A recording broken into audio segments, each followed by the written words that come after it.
Hello，大家好，我是阿草，欢迎来到我的游戏频道。今天要来介绍我在3.13联盟的第3只角色——圣钟魔幻飞刃风暴。原本是打算把火爆刀那只改成西欧系刀暴来拍一部的，可是改完之后觉得伤害不太理想，所以就没公布了。这次这个流派是我第一次玩，不管是飞刃风暴还是魔幻，我以前都没有玩过。如果有什么讲错的地方，也请大家在下方留言更正我一下。这只角色目前练到92等，也打完塞勒斯了。体感来说，大概是我玩这游戏到现在双处最快的流派了吧。造价方面的话，就珠宝的神感和瓶中信仰比较贵，这两样如果不使用的话，伤害就只是低了一点，也是可以玩，只是就走位的部分要自己加强一下。扣除这两样，其他的加加种种大概也在5重高左右而已吧。再来就先讲解一下这个流派的一些机制。魔幻主要就是魔力越高，伤害越高，当然也不一定要玩飞刃风暴，电斧和电球也蛮多人玩的，就看个人喜好啦。我是玩贫血型的，现在 ES 有7200左右，魔力则有11000多。接着就来讲我使用了哪些装备。头盔我使用零选，这装备提供了我100多的魔力，最重要的是获得等同10%魔力的额外能量护盾这一条。由于我的魔力有1万多，所以单凭这个头盔就给了我1500左右的能量护盾。衣服的部分选用象牙塔，这件衣服每一条齿都吃得到，不管是加智慧增高能量护盾，还是生命保留额外增加能量护盾，最重要的是生命值所受的混沌伤害由魔力扣除，这样子才可以玩贫血，不然一般的混沌伤害是会直接穿透能量护盾扣生命值的。再来盾牌选择了元素的庇护，这个盾就是拿来贫血开光环的最佳人选了。不只有光环保持加2，还有全抗带敏捷，基本上玩贫血就是会拿这个盾。手套我使用安塞纳斯的安抚之雨，主要就是它最后一条爆炸的效果。因为玩飞刃风暴通常会肉怪，所以衣服都会穿爆炸衣，可是我们绑定象牙塔了，所以就只好在手套的部分拿爆炸效果了。鞋子的部分选用空相，有高魔力以及晕眩门槛由生命改为以500%魔力作为基础，基本上在我们魔力撑到这么高的情况下，是不会被打到晕眩而断招的了。然后就是项链，使用阿兹里的圣辉，这个项链给我们极高的魔力值与魔力回复，还有减少25% 的能力值需求，变相的可以省下一些词缀去撑力量和敏捷了。以上这几件就是我觉得这个流派 CP 值比较高，应该要绑定的装备，价钱也都不贵，最贵的顶多1个多重高而已，可以去市场看一下市价是多少。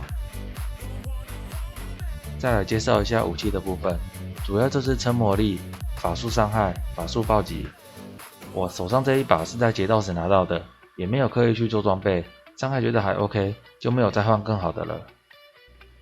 戒指基底使用碧蓝戒指或者月光戒指撑魔力会比较好，不过我找不到我要的尺又便宜的，所以现在就只用了这2颗，尤其这2颗买的时候都才20到50C 左右。我自己是留后缀上狂怒球，前缀再丢圣战崇高拼个法术伤害，法术伤害这一条可有可无，就只是我想要做的漂亮一点而已。戒指主要挑前缀是能量护盾和魔力，可以空一条丢圣战崇高，后缀是挑智慧加抗性，空一条上最小狂怒球，另一个后缀则是智慧和敏捷，也是空一条上最小狂怒球。再来腰带选择冥河腰带，前缀能量护盾及魔力，以及后缀不抗性。这条是我从别支人物拔过来的，因为我懒得花钱再去找其他腰带了，所以就将就点用吧。腰带的深渊珠宝选择魔力、能量护盾，还有用击杀时有几率获得命中状态。这个词对于飞刃风暴来说很重要，可以让你不被怪物挡住，直接冲进去怪群里面。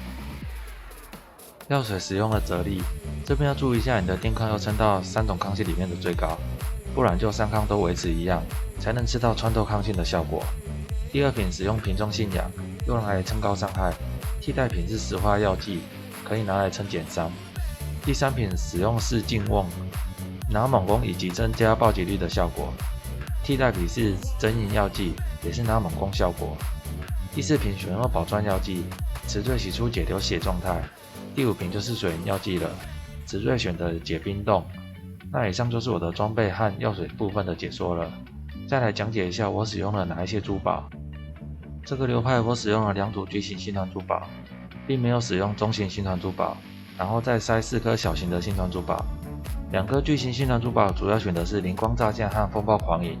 灵光乍现主要就是拿来提升魔力值和闪电穿透，风暴狂影则主要是拿闪电伤害偷取能量护盾。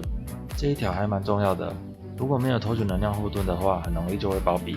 强烈建议要玩平野型的玩家最好先点到这个天赋。小型星团珠宝则选用顽固学生，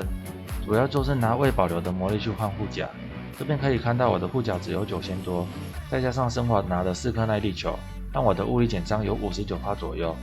之后在女巫的上方放了1颗灵体转换，主要就是把生命值都转成魔力，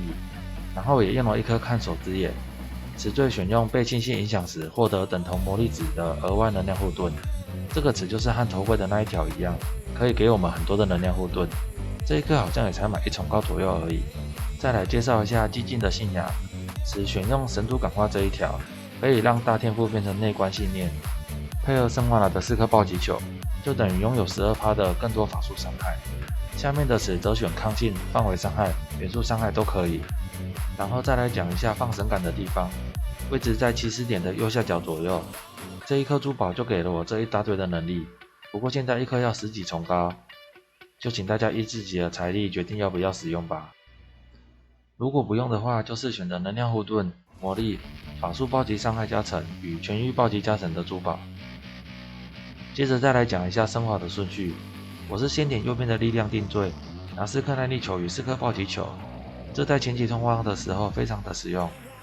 再来才点下方的神圣指引与意识圣殿，拿更多的魔力。最后才点右上的密人庇护，增加伤害。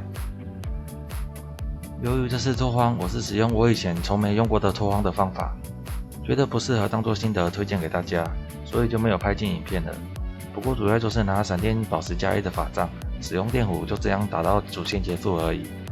技能配置的话就请大家看着影片参考吧，我就不再一一的说明了。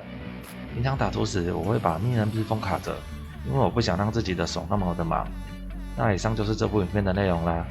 最近天气而冷，导致我的喉咙也有些发炎，就请大家注意保暖啦。谢谢大家的收看，我是阿草，我们下部影片见，拜拜。